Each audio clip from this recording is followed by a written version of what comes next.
Business presentations have changed quite a bit over the last 10 years, and there's several reasons for this. One of them is PowerPoint. 10 years ago, when people were still most commonly using overhead projection systems, they would simply write their presentations and then create overheads to highlight several points. Now that PowerPoint is so widespread in the business community, people create their presentations just on PowerPoint. Recently, I was coaching someone who had one sentence on his PowerPoint slide, and I asked him why it was up there. And he said, "Oh, I don't want to forget to say it." I think that's true for many of us, where we have begun to use PowerPoint slides as our notes. We want to get back to the idea of creating a presentation and then using tools like PowerPoint to highlight as opposed to being the driver of the presentation. Another reason that business presentations have changed so much over the last 10 years is the time we're allotted. It wasn't unusual several years ago to have an hour, 2 hours, 3 hours at a meeting to get your point across. And that is much less true today. I frequently have people tell me, I'm given 10 minutes in front of senior management, I have to get my point across extremely succinctly, help me do this.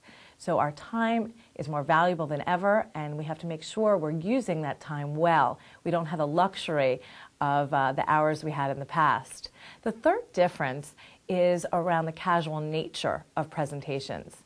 I work with many people who say that they never stand up to deliver presentations any longer. In fact, they are seated, maybe with or without PowerPoint, and they find that that is a more relaxing position to be in. The problem is, do they come across as dynamic, impactful as they were when they were standing? So what they need to look at is how can they come across as a commanding figure and be impactful even in a seated position. And it's something people don't tend to think about because of the casual nature of presentations today. Those are three of the reasons, three of the ways that presentations have changed over the last 10 years.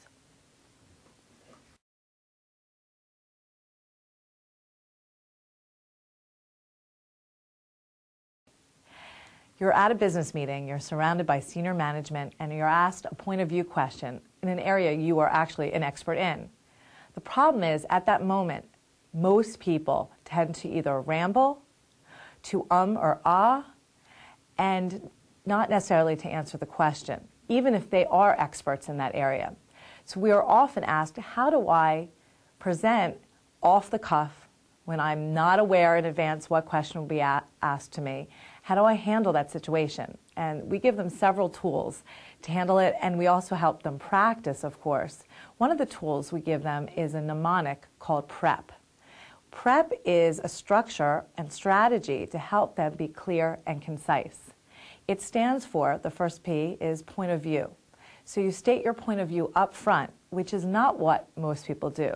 Most people talk around a subject until they finally get to their point of view, but people can't really follow it. So this starts right where the audience needs them to be, telling them their point of view or position.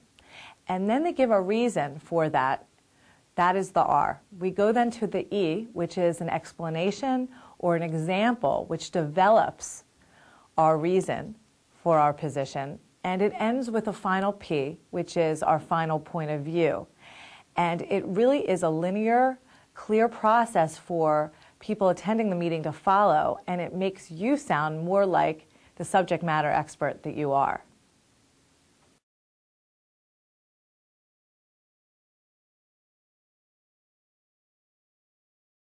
When I teach classes on professional impressions, people often pull me aside, even if they've been in business for 1 or 2 decades, and they say, "Amy, can you give me feedback on my handshake?"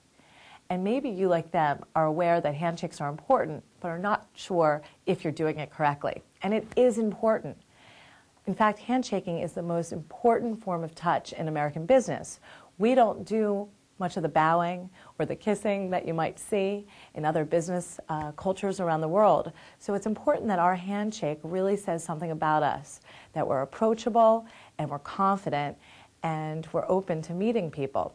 So how do we do that? The way you want to do that is to first extend your arm in a 90-degree angle. And you're going to have your thumb up. The reason is human beings are like ducks. We're going to next connect web to web. So you're going to connect all the way in, not that finger grasp that a lot of people do. That shows that we're weak or wimpy, as opposed to looking confident. You also want to make sure you do a little bit of a squeeze with the handshake, but not the death grip. Sometimes you'll have people over squeeze, or if they're wearing rings, really hurt the other person. Handshaking should not hurt. And you want to make sure that you look confident, but not in any way overpowering. It's a 2 to 3 pump motion, and then you drop. So when you're greeting them, it should last a brief moment, but should not feel like the handshake that continues to go on, making someone else feel uncomfortable. So that is how to do a really effective handshake in American business today.